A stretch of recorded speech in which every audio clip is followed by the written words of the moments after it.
इहो एहतजाज हलंदो ही बाशऊर शहरनि जो शहर आहे। हा हा हूंदा के असां मां बेड़ा जेकी तव्हां सां बि बदियल हूंदा, चोर जा बि यार हूंदा त कोर्ट ॾांहुं मोकिलियो था असांखे। अॼु बि तव्हांजी हालत ॿुधायूं था ताकि त असांखे फिलफोर ते इहा जेके बिजली जी हथरां लोड शेडिंग आहे नसीराबाद जे समूरनि उहे बहाल कया विया आहिनि ऐं असांजे अॻुवाणनि ते जन ते काल अमन जे ख़ातिर एहतजाज कयो उन्हनि मथां कूड़ी FIR दाख़िल थी वई उहा ख़तमु कई वञे। तव्हां दोस्तनि जी महिरबानी। बेटे लख जो अॻुवान आहे अब्दुल वहाब बिरोही साहब पंहिंजे ख़्यालनि जो इज़हार करे साईं अब्दुल वहाब बिरोही साहब बेटे लख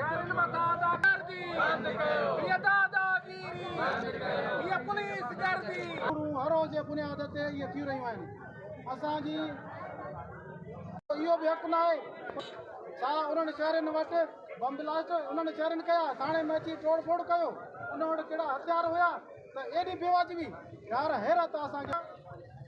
SP साहब उन खां अलावा वज़ीर आला ऐं ॿियनि नुमाइंदनि खे असां गुज़ारिश था कयूं जेका चोर पुलिस जी ड्रामेबाज़ी आहे इन खे पुंजो ॾिनो वञे। के बि हिते चोरियूं वापसि कोन थियूं थियनि।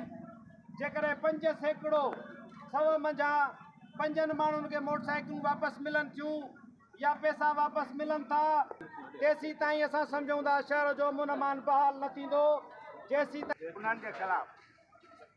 पर मां हिनखे थोरो जेकॾहिं वधायां अॻिते ॻाल्हि खे त अहिड़ियूं बेवाजिबियूं अहिड़ियूं FIRूं अहिड़ियूं बदमाशियूं ओ हटा